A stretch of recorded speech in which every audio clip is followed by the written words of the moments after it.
તમારો મિત્ર આપણા નવા વિડીયોના અંદર સ્વાગત છે. તો કેમ છો ભાઈ બધા મજામાં? તો મિત્ર તમે પાછળના વિડીયોના અંદર જોયું તો કે આપણે કોવાયા રાજુલા કોવાયાની અંદરથી ભાઈ સિમેન્ટ લોડિંગ કરીને નીકળ્યા હતા માંગરોળનો. ને મિત્રો તો અત્યારે આપણે છે માંગરોળની અંદર ને આપણે અહીંયા કાલના પહોંચી ગયા. તો કાલે અમે 3-4 વાગે પીગ્યા એટલે કાલે મિત્રો ખાલી ન કરી ને પાછો હતો વરસાદ એના કારણે એટલે હવે અત્યારે સવારના પોરમાં આપણે મજૂરે ઉઠાડ્યા ને આપણે ઉઠી ગયા. હજી આપણા રાજભાઈ હતા મિત્ર ને એમાં એવું હતું ભાઈ કે પછી આપણે અત્યારે સવારમાં વ્લોગનો ઉતારવાનું ચાલુ કર્યું. હજી ચા પાણી પીવાના બાકી છે ને ગાડી આપણે હમણાં લગાડવાની છે. મજૂર આવ્યા એટલે આપણે છે ને ભાઈ હમણાં લગાડી દઈએ ને હજી ચા પાણી પીવાના મિત્રો બાકી છે. અત્યારે 8 જેવો સમય થયો ને ભાઈ એમાં હજી આપણે છે ને હજી ટ્રીપનો દિવસ 7મો છે, 7મો ને હજી મિત્રો આમાં બ્લોગ છે ને હજી આપણા 2-3 એડિટ કરવાના બાકી છે. એનું કારણ મિત્રો એ છે કે ભાઈ હું એકલો છે એટલે ભૂગી ન થકતો કેમ કે વાર લાગે. કેમ કે ભાઈ હજી આગળના 2-3 વિડીયો ભાઈ છે ને એડિટ કરવાના બધા ભેગા થઈ ગયા બ્લોગ. કેમ કે આમાં ભાઈ અમારે નક્કી ન હોય ટાવર ક્યાં આવે ક્યાં નહીં. ટાવર જ્યાં આવતો હોય ત્યાં હરખા ભાઈ આપણે ડાઉન એડિટિંગ કરી લે તો અપલોડ થાય. કેમ કે ભાઈ મહુવાથી અમે આવ્યા હતા ને તો વિડીયો અપલોડ કરવામાં મિત્રો 2 દિવસ થયા. કેમ કે ત્યાં જો મહુવા તમને ખબર છે કે અમે ગામડાની અંદર ગયા હતા ભાઈ તો ન્યાય ક્યાંય ટાવર નતો આવતો ને ત્યાં પાછા અમે બીજે દીએ ખાલી કરી નીકળ્યા. ત્યાંથી ગયા પછી રાજુલા તો ન્યાય મિત્રો ટાવર નતો આવતો એટલે 2 દીએ ભાઈ છે ને વિડીયો અપલોડ થયો મારો. એટલે એમાં પછી છે ને ભાઈ બધું ભેગું થઈ જાય એ પછી એડિટિંગને ના તેન મિત્રો બહુ અઘરો છે ભાઈ. કેમ કે આમાં જો મિત્રો વિડીયો ઉતારવો હવે હેલો હે પણ જે એડિટિંગ કરવું બધું ગોઠવવું ભાઈ એ જ મેન અઘરો છે ને. હું તો ભાઈ પાછા બધું એકલો કરવા વાળા ગાડી આંકવાની પાછી નીંદર મિત્રો કરવી પડે, કામ તાને કામ કરવું પડે પછી એટલે બધું ભાઈ આમ ભેગું કરવું બહુ મુશ્કેલ છે. આમ તમને લાગે કે ભાઈ જેવો હેલો હે પણ જે કરવું ને બધું ભાઈ એ જ મેન હે અઘરો. બાકી ઉતારવાનો તો કંઈ ન હોય. આપણે એમાં શું હોય મોબાઈલ કાઢીને આ ઉતારી લીધો આપણે એમ થયું કે આ ઉતારવું તો ઉતારી લીધું પણ પછી એને જે ગોઠવવું ને મિત્રો એ જ બહુ અઘરો હે. તો એટલે ભાઈ આપણે છે ને ટાઈમ ફિક્સ નથી રહેતો આમાં. કેમ કે જેમ આપણે ટાઈમ જરાય ને ભાઈ એમ આપણે મૂકીએ. તો હવે હાલો આપણે ભાઈ ગાડી પહેલાં તમને બતાવું હું આપણે ક્યાં છે ને માંગરોળની અંદર સિમેન્ટ ભરીને આવ્યા હતા ને તો હવે ખાલી કરવા આપણે લગાડવાની છે ને આપણે ચા પાણી પછી પી આવીએ. તો મિત્ર આપણે અત્યારે માંગરોળ બાયપાસમાં છે ને આપણે ગાડી જ્યાં અત્યારે મેં લગાવી તો હવે પાછળથી ભાઈ પડદા છે ને આપણે ખોલી નાખીએ ને આપણા રાજભાઈ હજી છે ને ભાઈ હુતા એને હોવા દીધા તો કમ્પ્લીટ મિત્ર આપણે ભાઈ ખોલી નાખી 3-4 પતરી નાખી હતી 2 અહીંયા ચડાવી દીધી. મિત્ર આ છે ને આપણે જ્યાં અહીંયા બાંધી દીધી કેમ કે વરસાદ આવે ને તો ભાઈ વાંધો ના આવે. રાતે હતો વરસાદ અત્યારે થોડો અંધાર્યો ને તડકો એ નીકળ્યો. હવે આપણે નીચે જઈએ ને એટલે જારી ખોલી નાખીએ ને પાટીઓ ખોલી દઈએ મજૂરને. તો મિત્રો 8:30 વાગી ગયા ને ભાઈ આજની તારીખે 3 તો આપણે ખોલી નાખી જારીને ગાડી લગાડી દીધી ને અડધી ગાડી મિત્રો થોડીક રસ્તા વચારે રહી કેમ કે જગ્યા ટૂંકી છે ને હવે આપણે વાં ચા પાણીની દુકાન છે તો ચા પાણી પી આવીએ મિત્રો. ને રાજભાઈ હજી આપણે હોતા તો એને આપણે હોવા દઈએ. આ ત્યાં માંગરોળ બાયપાસમાં છે અમે ને માંગરોળ ગામ ઓલી બાજુ છે અને મિત્ર જમણી બાજુમાં જઈ માંગરોળ સિટીમાં જાય રસ્તો સીધો જાય ગઢું જાય ડાબી બાજુ જાય રસ્તો જાય મિત્રો કેશોદ. ત્યાંથી પાછા જુનાગઢ સોમનાથ હાઈવે આવી જાય ને આમ સીધા જાવ તો જુનાગઢ સોમનાથ હાઈવે આવી જાય. તો મિત્રો અહીંયા જો ચા પાણીની દુકાન છે ખુશ્બુ કરીને તો ત્યાં પીએ ચા એકલા બનાવે. તો કમ્પ્લીટ મિત્ર આપણે ચા પાણી પીવા આવી ગયા અહીંયા ને ભાઈ મિત્ર આપણે વાંચી ચા પાણી પીને આવી ગયા ને હવે આપણે અહીંયા ગાડી મજૂર 2 લોકો આવ્યા ભાઈ ખાલી કરે કંઈ ખાલી કરે જઈએ ને ટાઈમ થઈ ગયા અત્યારે 8:41 ને રાજભાઈ હજી આપણે નીંદર કરે તો એને કરવા દઈએ કેમ કે આપણે કંઈ કામ નહોતું એનું. તો મિત્રો અત્યારે વાગી ગયા 10:18 ને આપણી ગાડી અડધી ખાલી થઈ ગઈ અડધી બાકી છે. જ્યાં અહીંયા સુધી છે ભાઈ લિફ્ટનો ટાયર છે ત્યાં સુધી સિમેન્ટ છે એટલે ભાઈ વાર લાગે સિમેન્ટમાં ખાલી કરતા ને પાસે એક તો ગરમી થાય ને રાજભાઈને આપણે ઉઠાડ્યા તો હવે જશું આપણે ભાઈ ચા પાણી પીવા. તો રાજભાઈ મિત્ર ઉઠી ગયા અને અમે 2 ભાઈઓ ચા પાણી પીવા જઈએ. ખુશ્બુ પાન છે ત્યાં ચા પાણીની દુકાન આપણા મિત્ર છે ભાઈ જે આપણા વિડીયો જોવે તો ત્યાં જઈએ ને પછી ચા પાણી પીએ. તો મિત્ર આવી ગયા આપણા મિત્રને હોટલે ચા પી લઈએ ભાઈ રાજુભાઈ વીઠા એટલે. તો કમ્પ્લીટ મિત્ર હવે આપણે ચા પાણી પીને આવી ગયા ગાડી અને રાજભાઈ મોબાઈલમાં કોકા મારે ને રંબાવ્યા ને વરસાદ મિત્ર જ્યાં સાટા આવે ને અંધાર્યો ને આપણી ગાડી હવે હમણાં ખાલી થઈ ગયા છે હવે 5-6 થોપી છે તો મિત્રો 11 વાગવા આવ્યા ને હવે આપણી ગાડી ખાલી થવા આવી, અંદર અડધી થપી છે ને આ પડદા મિત્રો આપણે પાછા સાઈડમાંથી તારપત્રી નીચે કરી દીધી. મજૂરને હે ને ભાઈ ગરમી થતી એટલે અધર કર્યો હતો ને હવે પાછા હેઠા કરી દે કેમ કે વરસાદ છે ચાલુ એટલે આપણો ઠાઠો છે ને ભાઈ અંદરથી પલરે નહીં ને પાછળથી ખાલી થઈ ગયા છે એટલે આપણે પડદો છે ને ભાઈ બંધ કરી દે. હું ઠાઠો વારવાનો હોય પછી અહીંયા નહીં કે હવે આમ અમારે જવાનું હોય ઘરે પોરબંદર તો ન્યા જઈને એટલે જ મિત્રો આપણી ગાડી ખાલી થઈ ગઈ. 4 થેલી છે ને અહીંયા જા આખી ગાડી ખાલી કરી દુકાનની અંદર. ના ભાઈ બિલ આપણે લઈ લીધો ને આમાં સહી ઠીકો કરાવવો પડે ખાલી કરીને સહી ઠીકો સહી બધું કાંટા પડશે ને એક બિલ આપણે આપે રાખવાનો આ ટ્રાન્સપોર્ટવાળાને આપીએ એટલે પછી છે ને ભાઈ ભાડું આપે. આપણે મિત્રો ચડી ગયા ગાડીને ઉપર ફટાફટ ને ઓલા 2 સરાવા બાંધ્યા હતા તો એ ખોલી નાખીએ ને પછી પડદા બાંધી દઈએ. આપણે ગાડી થઈ ગઈ આપણી ખાલી એટલે આપણે નાખી દીધા ને હંમેશા મિત્રો યાદ રાખો ગાડી ઉપર ચડતા હે ને ઉપર વાયર જોઈ લેવાના કેમ કે ત્યાં હે ચોમાસાની ઋતુ પછી ઉપર જઈને પછી ચડવાનો નિરાતે. તો કમ્પ્લીટ મિત્રો પાછળનો પડદો આપણે બાંધી દીધા ને રાજભાઈ ઉપર હવે કેબિન બાંધે. હવે ક્યાંયથી ટીપું પાણી જાય નહીં કેમ કે પાછું ચોમાસું હોય એટલે ભાઈ માલ અમુક એવો ભરવો હોય તો આપણે વાંધો ન આવે. કમ્પ્લીટ મિત્રો આપણે બધું કમ્પ્લીટ કરી લીધો ને હવે આપણે અહીંથી ગાડી કાઢી લઈએ ને આપણે આમ જવાનું હોય સીધો આ પોરબંદર દ્વારકાવાળો હાઈવે છે ને આ ગરુવાળો. હવે આપણે અહીંથી ગાડી કાઢી લઈએ. જવા દે. તો કમ્પ્લીટ મિત્રો ગાડી કાઢી લીધી ને હવે અહીંથી આપણે યુ ટર્ન લઈ લઈએ. ચોકડી છે અહીંયા ભાઈ માંગરોળ 4 રસ્તા. આ રસ્તો જાય કેશોદ. મિત્રો આપણી ગાડીને આપણે યુ ટર્ન લઈ લીધા ને હવે સીધો હાઈવે છે પોરબંદર દ્વારકા વાળો. પોરબંદર આપણે ગૂગલ મેપમાં મારી લીધું જોઈએ કેટલો થાય અહીંથી માંગરોળથી.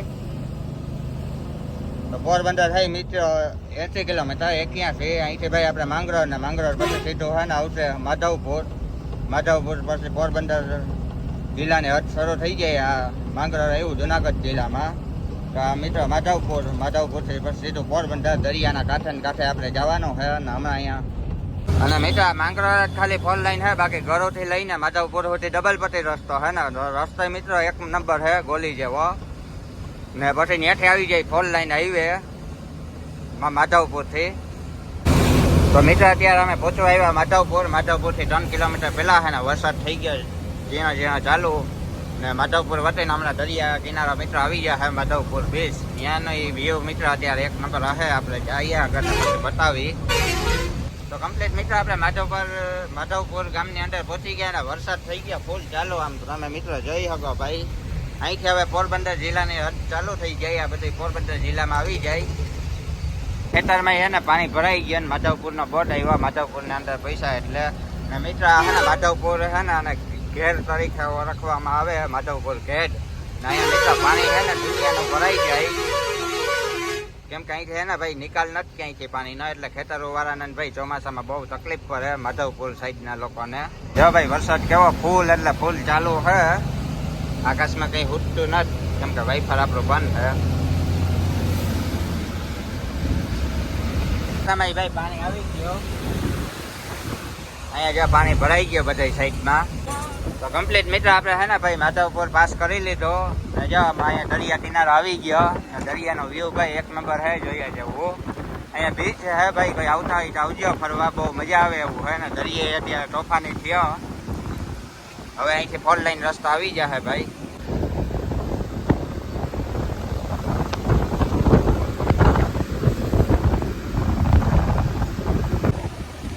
હારે છે ને દરિયા આવશે પોરબંદર સુધી. આમ આવે ભાઈ ભાવનગર સોમનાથ થઈને સીધો પોરબંદર ને પછી દ્વારકા આટલા અહીંયા પાસે આવે પછી તો આમ છે ને ગામડા આવી જાય એટલે દરિયા ઢકાઈ જાય. આમ કઈ જાજો ફેર નથી. તો મિત્રો જે આ પ્રકારનો વ્યૂ છે ને આપણે ગાડી રાખી ઊભી કેમ કે ભાઈ વિડીયો આવે 1 નંબર. ચોમાસું વરસાદ ચાલુ છે ને રાજભાઈ આપણે જે રેલો ઉતારે ને ભાઈ એવો પવન આવે ઠંડો ને મોજે એવા ચાલુ છે. તો મિત્રો વાહ હે ને ભાઈ બધા ખેતર વિસ્તાર છે જો પાણી ભરાઈ ગયો કેમ કે ભાઈ ચોમાસામાં અહીંથી ક્યાંય પાણીના નિકાલ જ નથી. અહીંયા ખેતી ભાઈ વધારે ચણાની થાય કેમ કે અહીંયા છે ને બાકી ચોમાસામાં તો બીજી કંઈ માંડવી યાર એવું કંઈ ન થાય એટલે ખેડૂત લોકોને બહુ તકલીફ પડે ચોમાસામાં. તો મિત્રો આપણી ગાડીનો વ્યૂ ભાઈ 1 નંબર આવે દરિયા કિનારે. તો અમે ફોટા વિડીયો ઉતારીએ પછી હાલતા થઈએ.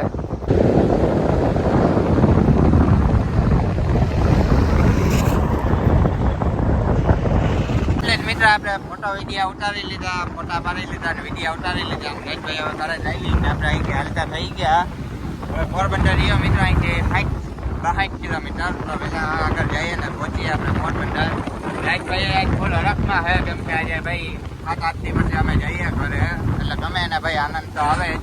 મિત્ર માધવપુર આપણે ગામ પાસ કરી લીધો ને જ્યાં અહીંયા મિત્ર મહાદેવની શિવલિંગ આવે, અહીંયા ભાઈ ઘણી આવે ફરવા તો આવતા હોય તો પબ્લિક આવતા ભાઈ અહીંયા જવા મહાદેવની શિવલિંગ છે. ભાઈ વરસાદમાં તો છે ને શિવલિંગ આખી છે ને ભાઈ પુરાઈ જાય, એટલું પાણી આવી જાય અહીંયા. પોરબંદર પહેલા 25 કિલોમીટર રહ્યો પોરબંદર ને આપણે ઊભી રાખી ગાડી નરવાઈ કરીને ગામ છે ને ચા પાણી પીવા. અને અહીંયા ભાઈ નરવાઈ માતાજીનું મંદિર છે, કોઈ આવતા હોય તો આવજો ભાઈ દર્શન કરવા. તો આપણે ચા પાણી પી લઈએ. રાજભાઈ ગયા ત્યાં. પોરબંદર હવે 25 કિલોમીટર છે કમ્પ્લીટ. મિત્ર ગરમા ગરમ ચા આવી ગઈ ને રાજભાઈ નાસ્તો લે એના ઘર માટે. આપણા મિત્રની ભાઈ હોટલ છે અહીંયા, તો ત્યાં આપણે ચા પાણી પીવા ઊભા રહ્યા, તો ચા પાણી પી લઈએ. તો કમ્પ્લીટ મિત્ર આપણે ચા પાણી પી લીધા ને આપણા મિત્રની હોટલ છે ભાઈ ઊભા થયા. ને આ ગામ મિત્રો છે ને નરવાઈ તરીકે ઓળખવામાં આવે. ગોસા પહેલા આવ્યું, ગોસાન પછી તુકડા ગોસાન પછી પોરબંદર 25 કિલોમીટર રહ્યો ને આ નરવાઈ માતાજીનો ભાઈ મંદિર છે. તો આપણે નરવાઈ માતાજીના દર્શન કરી લીધા ને નારિયેલ વધારી દીધો. આપણે મંદિરે નથી ગયા કેમ કે ભાઈ 3-4 દિવસથી આપણે નાહ્યા નથી, એટલે ને હવે હાલતા થઈ ગયા. તો પહેલાં આપણે પહોંચ્યા ભાઈ પોરબંદર ને વરસાદ હવે બંધ થઈ ગયો ને અહીંયા જો પાણી બધા ભરાઈ ગયા, આટલો વરસાદ પડ્યો પોરબંદરની અંદર. જો મિત્ર આમ પાછળ સામે દેખાય ને એ દરિયો છે, દરિયા ટૂંકમાં છે ને આમ હારે ને હારે ભાઈ પડ્યો આવે, પણ અહીંયા ગામડા અને ખેતરો એવું આવી જાય, બાજુ ઉપરથી પછી નોખો પડી જાય. તો મિત્રો પોરબંદરથી 20 કિલોમીટર રહ્યા ને ટુકડા ગોતા કરીને ગામ આવે ત્યાં ભૂગ્યા. દરિયો જો ભાઈ પાછા અહીંથી હારે પડ્યો આવે. મોટો ફૂલ છે દરિયા પપ્પાની ત્યાં રમતા બધા છે.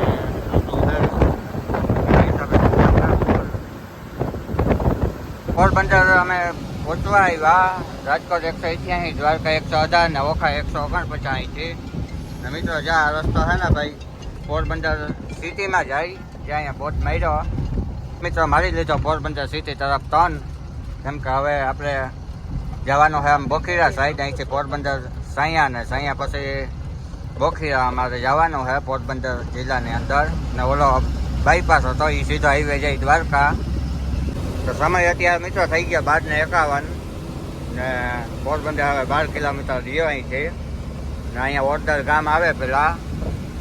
એટલે જ મિત્રો હવે આપણે છે ને ભાઈ ઓરદર વધી ગયા ને પોરબંદર સિટીથી આપણે 7 કિલોમીટર પહેલાં છે ને 7 કિલોમીટર પછી ભાઈ જમણી સાઈડ ટર્ન મારવાના છે. ને મિત્રો જ્યાં પોરબંદર સાયાવાળા રસ્તા વ્યૂ આવે, કોઈ આવતા હોય તો આવજો ભાઈ. ફોટા વિડીયો અહીંયા છે ને ભાઈ 1 નંબર પડે.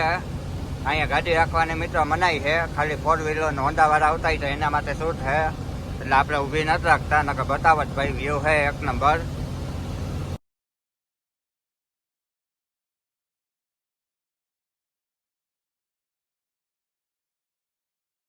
તો કમ્પ્લીટ મિત્ર આપણે છે ને પોરબંદર સિટીમાં એન્ટર થઈ ગયા. પોરબંદર હવે છે ને 1.8 મીટર રહીએ એટલે આ પોરબંદરમાં જ છે મિત્ર. અમે પોરબંદર સિટી આવી ગયો. તો જો મિત્ર અત્યારે અમે પ્રોપર પહોંચી આવ્યા પોરબંદર. ઓલો આપણે આમ થઈને આવ્યા હતા ઓરદર, પાછા આમ થઈને ભાઈ કમલાબાગથી પાછો જાય નરસણ ટેકરીથી પાછો ઓલો હાઈવે આવી જાય દ્વારકા સોમનાથ વાળો. એ હારીએ ભાઈ મિત્ર બાયપાસ પોરબંદરનો 10-15 કિલોમીટરનો છે.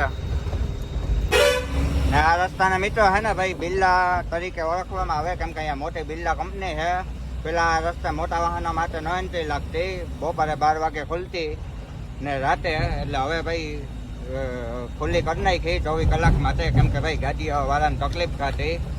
આ અહીંયા આવી ગયો કમલાબાગથી પછી આમ જમણી સાઈડ આપણે હવે ટર્ન મારવાનો છે ને ડાબી બાજુ ગયો સુદામા ચોકમાં રસ્તો, ત્યાં નો એન્ટ્રી લાગે. આપણે અહીંથી હવે જમણી સાઈડ ટર્ન મારી લેવું ને એ સીધો જઈ રાણાવાવ થઈને રાજકોટ.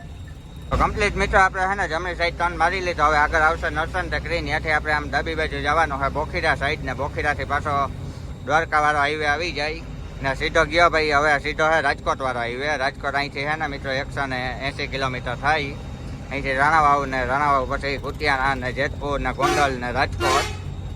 તો જો મિત્રો દ્વારકા અહીંથી ડાબી બાજુ જામનગર દ્વારકા ને રાજકોટ હે ને ભાઈ સીધો ને વિમાન મથક સીધો એરપોર્ટ આવ્યો અહીંથી ભાઈ 5-6 કિલોમીટર પોરબંદર નો. તો મિત્રો અહીંયા અમે પહોંચી ગયા અને કહેવાય નરસન ટેકરી તરીકે ઓળખવામાં આવે ને રાજકોટ સીધો 183 કિલોમીટર, જુનાગઢ 104 સીધો ને દ્વારકા 104 કિલોમીટર થઈ પોરબંદરથી. તો દ્વારકા અહીંથી ડાબી બાજુ આ પુલ ઉપરથી મિત્રો ગાડી ચડાવી લેવાની, આપણે આવતા હોય તો વાહન ગમે એ હોય. ત્યાંથી પછી સીધો બોખીરા 3 માલ ત્યાંથી પાછો ઓલો જે આપણે ઉતારી હતી એ હાઈવે આવી જાય દ્વારકા સોમનાથ વાળો. ને ગાડી હવે આપણે અહીંયા ઊભી રાખી અને મિત્રો આપણે હાલત અહીંયા ખરાબ થઈ ગઈ કેમ કે ભાઈ વરસાદ હતો ને સિમેન્ટ પાસે આપણે ખાલી કરીને. તો હવે આજનો વિડીયો મિત્રો અહીંયા પૂરો કરીએ આપણે.